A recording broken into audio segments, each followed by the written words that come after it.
Hello दोस्तों, आप सभी का हमारे इस चैनल पर स्वागत है। और आज हम पढ़ने वाले हैं प्रश्नावली 6.3 का क्वेश्चन नंबर 16, जिसमें दिया गया है कि एडी और पीएम त्रिभुजों ए बी सी और पी क्यू आर की क्रमशः माध्यिकाएं हैं, जबकि त्रिभुज ए बी सी समरूप त्रिभुज पी क्यू आर है। तो सिद्ध कीजिए कि A B upon P Q equal to A D upon P M है या नहीं।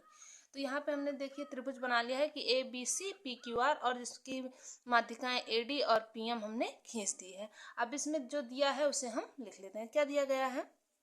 इसमें हमें दिया है कि जो हमारा त्रिभुज ए बी सी है, त्रिभुज ए बी सी समरूप त्रिभुज पी क्यू आर है। ए बी सी किसके समरूप है? पी क्यू आर के समरूप है। तो हमें पता है कि जब कोई दो त्रिभुज आपस में समरूप होते हैं तो उनकी भुजाओं का अनुपात और उनके कोण आपस में बराबर होते हैं। तो यहाँ से हमें मिल जाएगा कि A B upon P Q equal to B C upon Q R equal to A C upon P R. ये आपस में भुजाओं का अनुपात बराबर है तथा इनके कोण कोण ए कोण पी के बराबर और कोण बी कोण क्यू के बराबर, कोण बी कोण क्यू के बराबर, और जो कोण सी है, कोण सी किसके बराबर हो गया? कोण आर के बराबर है। ये हमें दिया गया है। अब हमें जो प्रूफ करना है उसे हम लिख लेते हैं। तो सिद्ध करना है उसे लिख लेते हैं। सिद्ध करना है, सिद्ध क्या करना है? सिद्ध करना है कि जो हमारा A B upon P Q है, A B upon P Q equal to A D upon P M है। ये हमें सिद्ध करना है। तो चलिए, जो हमें दिया गया था, जो सिद्ध करना है उसे हमने लिख लिया। अब इसको हम प्रूफ करते हैं। तो यहाँ पे लिखते हैं जो हमें दिया है, ये वाला जो दिया गया था उसी से हम प्रूफ करते हैं। तो यहाँ पे लिखते हैं अतः जो हमें दिया गया है कि A B upon P Q equal to B C upon Q R equal to A C upon P R, ये हमें दिया गया है। अब यहाँ पे हम कुछ चेंज करते हैं कि जो ये हमारा BC है, BC को हम हाफ BC लिख सकते हैं कि नहीं।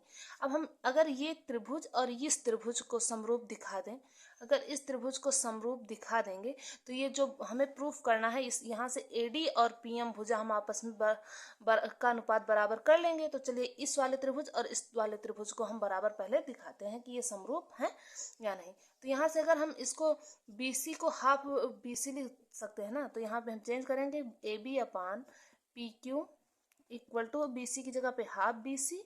उसी प्रकार यहाँ पे QR की जगह पे हाफ QR लिखते हैं, QR, और AC को बिना टच किए हुए AC अपान PR को वैसे ही लिख देते हैं। जब हमने इसको किया तो BC की जगह पे हाफ BC को हम BD भी लिख सकते हैं। क्या लिख सकते हैं? तो यहाँ पे AB upon PQ equal to half BC की जगह पे हाफ BC मतलब BD के बराबर है, आधा BC मतलब BD। तो यहाँ पे BD अपान इधर क्या हो जाएगा?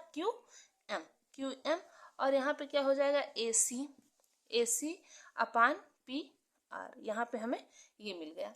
अब देखिए, यहाँ से हमने इसको इसलिए किया कि यहाँ से हमें देखिए इस त्रिभुज ABD और PQM में हमें दो भुजाएं मिल जाएंगी कि AB और BD और PQ और QM, इनका अनुपात आपस में बराबर है, इनका अनुपात बराबर है। और यहीं पे दिया गया था कि कोण B कोण Q के बराबर है, तो यहीं पे हम लिख देंगे कि कोण B जो है वो कोण Q के बराबर है। तो यहाँ से हम देखिए कोण B कोण Q के बराबर है, और ये भुजा इस भुजा के बराबर, ये भुजा इस भुजा के बराबर। तो ये हमें मिल गया कि त्रिभुज ABD और PQM क्या है? समरूप है, क्योंकि या तो हम तीनों भुजाएं आपस में बराबर करते, या तीनों कोण आपस में बराबर करते, या दो भुजा एक कोण बराबर कर लेते। तो हमने यहाँ पे दो भुजा और एक कोण आपस में बराबर कर लिया है। तो यहाँ पे हम लिख सकते हैं अतः साइड एंगल साइड भुजा कोण भुजा समरूपता कसौटी से, समरूपता कसौटी